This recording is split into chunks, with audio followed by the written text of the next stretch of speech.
Welcome everybody to week 4 of Coalition League's Spring Split. I'm Random Minion Caster, and casting alongside me tonight is Adrit Luna. Luna, how are you? I'm doing good. How are you? Good, good. Thank you very much. So we are going to be looking at game round 1 here, C2 versus Rawr Rampage. And they have completed their picks already, so we're just going to hit straight into the pro draft here. C2 currently sitting tied at 4th right now, looking to hold on to that 4th spot and possibly kick 100 Weebs down to get sole possession of that spot. Rawr Rampage, second place team in the league right now by a decent margin. They're pretty safe, going to be guaranteed a top 3 finish here. And so it looks like C2 has decided to target the mid lane, banning out Akali, LeBlanc, Irelia, Fizz, and Vladimir.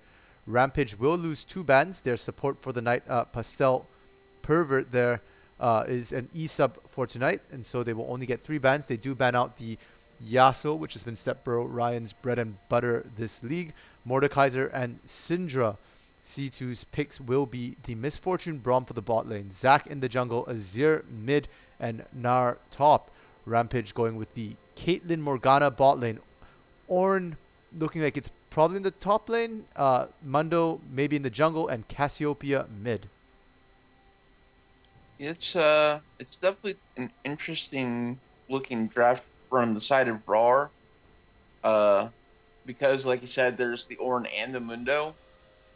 Uh, so it probably is Mundo jungle, but I do believe that Ornn was one of the champions in uh a few patches ago that he got a slight buff in the jungle. So there is a slight chance it could be Ornn jungle, but I highly doubt it. Uh, C2 throwing a lot of bans towards the mid lane. Definitely wanting to try to keep Todd. Uh, Again, keyword being try, because Todd does have a rather large champion pool. But And one yeah. thing to note there, sorry, just about Todd, that is not a Cassiopeia pick. Looks like there's some problem in the pro draft. It is actually a Silas pick. I see. That's definitely interesting. So either way, that is still a lot of bans thrown at Todd. So they're definitely showing respect there, and that they don't want to go against a lot of these assassins. I like the Braum MF pick. It's a solid combo. The Azir is kind of strange for their comp. I like the Zac and the Gnar. The Azir is the one that throws me off. Like, it can disrupt the team fight, but it can also knock people out of a well placed bullet time, or a a well placed glacial fissure from Braum. So I'm not sure how I feel about these here. We'll have to see how that works out. For sure, and it might just be an issue of champion pool here. Stepbro Ryan not having shown a particularly deep champion pool thus far. Happy to pick Yasuo usually when it's available. Has shown the Azir a couple of times this season when Yasuo was either banned or flexed to the bot lane here, and has shown the Syndra as well. But both of those got banned out, so I guess maybe that was the only comfort pick he had left there possibly. That is a very possible point. Yep, and it looks like the teams are spawning onto Summoner's Rift right now, so we're going to go ahead and transfer over to Summoner's Rift here.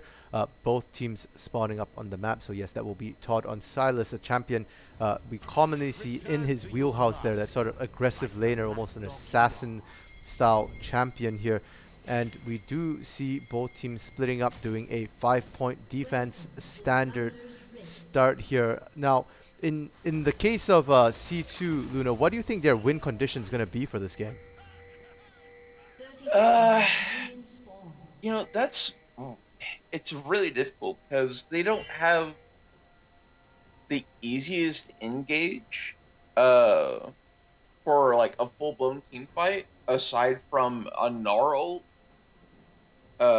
I mean, if they get a good flank from Zac, he can start something there, or if Azir, if uh, if Knudsen doesn't start off with an like if they hold the bullet time until after the Azir ult, then they might be able to get a couple picks that way, and that could be how they transition that into a win. But I just feel like Rampage, they just have the easier comp to pull off. Because Mundo, he's just gonna run at you and slow you cleavers for days, all while regaining any health that you're trying to poke off of them. You have the Ornn Horn, and Silas. I mean, Silas has options. He could steal a Gnarl, he could steal a Braum ult, or the Azir ult, if they want the Silas to engage, or even a Zac ult, which would be kind of weird to say. Or if they just want the straight damage, he can just take bullet time from MF. Right, So, and he would have great skilling on with the AP there for the MF ultimate. And one thing I haven't seen before is a Silas bouncing around with a Zac ult. So I would love to be able to see that this game. Here's to hoping that he actually does do that, because I think that'd be quite a sight to see there. yeah, that I wonder what the animation on that looks like. Like if he actually just transforms into Zac temporarily, it's gonna be weird. It's gonna be super weird. Yeah, but as you said, there are other options here for him to use, so we'll have to see whether or not he actually ends up taking the Zac out. The bullet time being a great option, the glacial fissure, and basically a lot of options here for the Silas here for Todd in the mid lane. Meanwhile, in the bot lane, Pastel putting down a lot of poke, landing a lot of those dark bindings very well in the bot lane so far, but against a Braum, it's not really putting that much damage at level 2, so far just using up, trading a bit of mana there for health, but not hugely significant. Top lane, we see Step-Bro Brandon getting a little aggressive on J2, but they're two tanks going at it right now. Not a lot of damage that will stick. And for some of you who might be viewing and getting a little confused as to why you're seeing Step-Bro Brendan in the top lane, C2 has mixed up some of their positional roles here. So Step-Bro Brendan, who we usually see as the ADC, has been rotated to the top lane, while Knudsen, who's usually their jungler, is going to be their ADC for this game, and dropped as a child, who's played support for them, will be their jungler for this game. And we'll have to see if all these role swaps here on the side of C2 work for them. We haven't seen a lot of these players in their respective roles before, and I'm not necessarily sure that Rampage is the best team to test that out against, as Rampage generally known to be a very strong laning team here. Yeah, it's definitely a questionable option, but I mean, I don't know how often some of the teams practice, if they do at all. So, ooh, that's a lot of damage. And mid lane, first blood goes down. Todd getting the 1v1 kill here. Step-Bro Brandon not respecting the damage that can come out of Silas. Even before he's level 6, Silas does a lot of damage, has great sustain as well as he runs low on health. So the Ignite will be able to pick him up. The Step-Bro Brandon does have teleport, so we'll be able to get back in lane and won't miss too much CS. Right, and that is also something to point out, that Rampage, they only have the one teleport. So C2, they do have teleport advantage, but if they can't get ahead, it might not amount to anything. For sure, and it looks like top lane Brendan is trying to pick on J2, who is a new top laner here on the side of Rampage, who previously used to use Chubby Bunny. So a bit of changes here on both sides of the roster, and the top lane change here. Not sure it's completely working out for them, but then again, Ornn is inherently going to have problems against a ranged champion like Mini Gnar in the top lane. Now we do see the junglers showing up to the lanes here. Dropped as a child and Finny both sneaking around. We'll have to see if they manage to get a gank off or a counter gank. But mid lane's where the action's at. Todd has stolen the Azir out. Goes in, uses it just for damage, but that will push that Rawr into safety. Yeah, I feel like he might have whipped the ult there just slightly. He probably meant to toss Azir back towards the middle of the lane. Yeah, I mean, that would definitely have been a more optimal play there. Unfortunately, he didn't quite get it down. But besides the missed opportunity for a kill, he doesn't lose much at all. The poke he landed was good and didn't take too much damage from that trade either.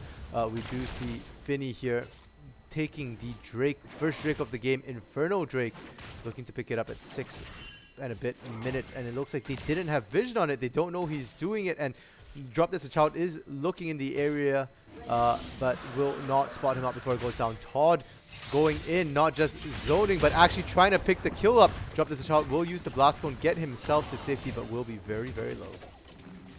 Yeah, that's something scary. He's you got Dropped as a Child. He's only level 4, and then all of a sudden you see Todd, who's at level 7 already, just running at you. It's like, oh no, oh no. Yeah, and that's one thing. Todd has been an absolute force in the Coalition League. I believe he is the highest kills out of all the mid laners at this point in the league. He's a one-man army. Most games we do see him getting a solo kill in lane, and it gives a lot of problems to the junglers as well. Dropped as a child with the changes and them being weaker. But mid lane, he's going for it once again. Separan will be able to drag himself to safety there, but has to be careful every time he steps up there. Right. The one advantage that Azir does have is his sand soldiers. So if he's able to just play it safe, he might be able to in the long run outpoke Silas. But being so far behind at the moment, it's a tall order. Definitely, and Silas also does have sustain at lower health as well, so he will have to know when he can all in after poking. He doesn't want Todd to be able to heal up all that poke if he takes too long. And looking at the bot lane here, Baby Rope Bunny and Pastel, the famous or infamous Caitlyn Morgana bot lane, surprisingly not able to get much of a lead here, going extremely even with the MF Braum bot lane for Knesset and Demon Chains. Yeah, I mean, when you got a Braum, it's all you got to do is stand behind Braum. Braum literally tells you what to do in his in-game voiceover. So, I mean... Yeah, and so far, Knesset seems to be doing that pretty well. I think we've only seen one Dark Binding landing on Knesset there, and not in a position where they could really follow up for much damage. So Knesset doing quite a good job so far in his new role as an ADC for C2 here. And Finny going for his second objective of the game. Shelly, Rift Herald here. Once more, trying to sneak it looks like, but they do have the vision outside, and Finny is getting extremely low here, but Drop This a Child pops the Scryer's Orb into the wrong direction. Will not spot Finny taking Herald here. Yeah, it's definitely good for Finny. And I know he has blue buff. You saw him pick that up, so I don't know how much the bonus CR helps Mundo exactly, but I mean, any kind of anything helps. For sure, and we do see the Herald being dropped immediately. Horn sounding. They're looking for a kill here. Can they get it? Todd did roam up, was very patient, taking a long time there, and they will successfully take Step Bro Brendan down. Now, Dropped as a Child using his passive, but will not be enough. Todd will pick up the double kill in the top lane, and the Herald will get them at least 3 plates here. Yeah, that is terrifying. Just sending more gold into Todd's pocket. Like he already has a Luden's Echo. And in the top lane here, Finny overstaying, trying to get that turret. Is still looking for it. He knows he's going to go down. Is going to try and get that first turret. Will not successfully do it. And a good roam from Sepro Ryan here. He stayed in mid lane getting the CS and getting some damage on the turret. And does also manage to pick up a kill on the back end there. So good good play there by Sepro Ryan. Yeah, that was definitely at least something that he was able to come out with. That's going to help close the gap just a little bit, but I mean... And a beautiful black shield there from Morgana will keep Baby Rope Bunny safe from the drive-by from Dropped as a Child. He just hopped in and really couldn't do anything else. His bot lane wasn't in a position to follow up either. Yeah, he's like, hey, hi guys, how's it... Oh, never mind. I'm just going to go away now. Don't mind me. I was never here. And top lane, J2 and Brendan going at it, but J2 was just a bait. Todd has arrived. He does land the root and will pick up the kill. He's now 4-0, 100% kill participation, 100% off the kills on his team. Yeah, that was nasty. I mean, it was like I was saying, you know, he had a completed Luneko at 10 minutes. Like, that's... Like, man. And Drop as a child ganking bot lane once again. And this one looks like it will be good. The Black Shoe did come out to save Baby Rope Bunny, but she wasn't in position. The bullet time and the Glacial Fissure will hit, and they will convert that into a kill, but it's a 1-for-1 as Demon Chains goes down that fight. Mid lane, Todd going on to step Ryan. This time, he doesn't have the escape. Will go down. 5-0 now for Todd. 6-2 the scoreline there for Rawr Rampage. And Finny picking up the second Drake. It's all going Rawr's way right now. Yeah, and that just showcases what I was saying earlier. Todd being able to toss the Azir the proper way and sending Azir away from his own turret, and Todd's just like, well, wrong neighborhood, buddy. Yeah, and we have said that Todd is an absolute monster in lane, but this game he's been able to get into other lanes and transition his leads very effectively, but he might get caught out now as Braum arrives, Demon Chains arriving a little late, but Todd will be able to just hop over that wall to safety there. And it looks like Todd is now going on the aggressive. He knows that everyone's there, but he thinks he can get a kill, and he probably can. Top this Child fails the flash, will go down to the ignite there onto Todd. Meanwhile, top lane, we are seeing a fight break out up there as well. Ornhorn sounds, but down in the mid lane is where the action's at. Finny almost going down here, but Todd able to turn around, help him. They do pick up the kill on Step Ryan, which will hit over to Finny, and they also do get the kill on Demon Chains, who roamed up. That will go over to Pastel, who roamed up from the bot lane to support the mid and jungle. Good rotations from Rampage, and they are still trying to see if they can pick up Knesset as well, but they will miss the binding, and Knesset will remain safe. Yeah, it was beautiful communication from Rampage. At first, it was like, Todd's just like, yeah, I can get this kill. Alright, now I'm going to bait them into y'all. I'm going to steal this Braum ult, and then we're just going to collapse. And it went all according to plan, it looked like. Like, that was very well executed. And I mean, that was a 3v1. Like, Todd ran into 3 people. He knew there were 3 people there. Decided to go in. Did manage to get Demon Chains killed in that. Oh, sorry, Drop This a Child killed in that. So he kills somebody in a 1v3 and gets out. And now he's going for Drop This a Child again. Just as we say that, he goes into the jungle aggressively with Finny. They will pick it up. Todd is godlike. Yeah, this is...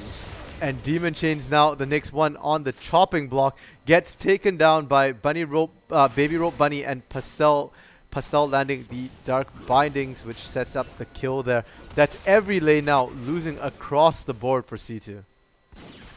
Yeah, and we're just 1 kill away from being at our quota of 1 kill a minute. Yeah, 2-11 the kill score right now. C2 2, Rampage 11.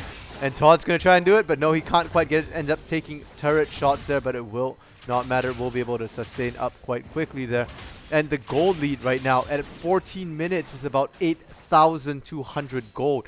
That is a massive amount of gold difference here. Yeah, especially for how, like, normally we don't see a gold deficit like this until I'd say roughly 20 to 24 minutes. So we're like 10 minutes ahead of schedule, boys. Come on. What are y'all doing to us? And a lot of that is sitting as expected on Todd in the mid lane. He's got a 3,500 gold lead. That is a completed item on his part over Step Ryan. I mean, Azir is a late game monster, but it looks like he will not be able to get to late game the way the game's going right now. Right, and I mean, like, Azir's a late game monster, but at the same time, so is Silent. Like, with his scaling on his ult, and because if I'm not mistaken, whatever ult he steals, it still scales only with AP. So that's terrifying. Yeah, and so if you're C2 right now, how do you come back into this? I mean, you're so far behind. Like, is this going to be an FF at 20 game? I mean, for being realistic, I would definitely keep that as an option on the table and just go next. Finny now possibly getting caught in the top lane. The Ornhorn sounds to try and get Finny up, but they do get the stun onto Finny. Finny desperately trying to run away right now, but Sepro Brendan will be able to take him down. On the other hand, if they're able to make picks like that and get whatever bounties they can when they can, then I mean, it might not be over, but But doesn't look like it as Todd goes legendary, picking up another kill on Sepro Ryan, followed with a double onto Demon Chains. Demon Chains using his shield very well to block an ace in the hole to keep Sepro Ryan alive a couple more seconds, but Todd showed up and finished off that fight there, and he's now 9-0-2 at 16, almost 17 minutes here. Todd is an unstoppable legend right now. Cloud Drake is up, and Finny will be looking to pick that up, even as J2 here is doing the Herald alone. It looks like Todd going to go and help him take that. And bot lane, Baby Rope Bunny and Pastel managed to take down the tier 2 bot lane turret here. yeah, like right now, if I'm C2, if we're not planning to forfeit at 20, your only chance right now is to turtle and stop trying to get these picks. Like, it's obvious that everyone across the board is behind. They cannot deal with any of the respective laners. Like, even if they were to try to swap opponents, like, say, do, like, Rawr versus Caitlyn Morg or whatever, like, it's not going to work out for them. Yeah, they still have the question of who's going to face Todd. Yeah, it was like, at this point, it's like, what I'm trying to say is, you don't want to solo or send, like, just, like, two, like, at this point, you can't even 1v3 Todd. And like, the bullet time across from Kinesin just to clear the way, but Dropped as a Child went in and will immediately exit the stage as well. J2 flashing over the wall will catch Sepro Ryan, but Sepro Ryan will be able to get himself out with a quick dodge there. And Todd with the bullet time in Vengeance there will pick up Sepro Ryan even as he tried to get out. Demon Change dropping as collateral damage here. And they dropped Shelly as well. Will be able to crack that inner, the mid lane, inner and inhib. And are they going to try and push for the Nexus itself here? Looks like they're at least going to escort Shelly there. And yeah, it looks like they're going to try. Shelly will get taken out before anything happens. But Kinesin instantly popped first death of the game for Kinesin. But from Todd, went down in about 2 seconds flat there. Sepro Brendan now going in, will be able to pick up Todd, who will actually go over to Drop This Child. A double kill for Drop This Child as he takes J2 down as well, but at what cost? They lose both the Nexus turrets. The Nexus is open here. Finny going in, will be able to pick up Drop As a Child, and now Sepro Ryan trying to get kills. Will be able to Baby Rope Bunny, so they do have one of the ADCs, the damage threats down here. Now Finny and Pastel trying to get out. Pastel will drop. Can this be the ace? Yes, it will. Finny will not be able to get out. That's an ace. Triple kill for Sepro Ryan, and a lot of gold infused into C2 here. So, I'm kind of curious as to why Finny kept backing off of Rawr, because he got Rawr very low there. Like, I feel like he could have just straight up killed Rawr and then killed Zir. So, I don't know, like, I feel like instead of trying to back out, they should have just went all in for it. They had the damage. Finny was doing tons of damage with Mundo right there, while being tanky. Like, I don't know, I feel like that could have been a potential game-in push. And I guess we'll never know as Mundo goes where Mundo pleases, and we do see Rampage here looking to potentially get Baron. No, they're just going to bypass Baron and go straight into the base here. They don't see a reason why to wait. Drop This a Child, potentially getting caught out, but that is going to be a 4v2 if they go in on that. Todd just going to get a little bit of poke and back off here. Yeah, it's, see, that's the horrifying thing. It's like, you had 4 people there. Todd was out of position, and they still just backed off because they're like, oh, it's Todd. No thanks. We don't want any of that. Please, no. Please, no, sir. I mean, he is 11-1-3, and now Baron is the fight that's happening here. Rampage has started it up, but C2 has come to contest, and we do see Demon Chains going down immediately, very quickly. Seppo, Brandon getting the the Emperor's Divide off, but not going to be enough. He doesn't quite divide the team properly. Will go down. That's a triple kill now on to Baby Rope Bunny, and it's a 4-4-0 at this point now. Slip Rover Brendan trying to get out to safety, but a binding will catch him. He will go down, and Rampage is going to finish this game up. Yeah, that was, ouch. That's all I have to say, man. It's just ouch. And that will be a 21-minute 30 game. A very one-sided stomp on the side of Rampage over C2. Yeah, like the kill count goes to show, like, it's 3-1. Yeah, 8 kills to 24 kills. C2 only getting 8 kills and 1 off that massive ace in their base at the Nexus. Rampage 24 kills. I hesitate to say this is the biggest stomp we've seen, but it certainly felt like it while we were casting it. Yeah, it is, if it isn't the biggest, it's definitely up there. Like, definitely in top 5. Yeah, and with that, I mean, well played by Rampage. They continue to secure their spot here as the second place team, completely untouched, and it is a very fast round 1, so we will be heading into intermission here, and we'll see you guys for game 2 shortly.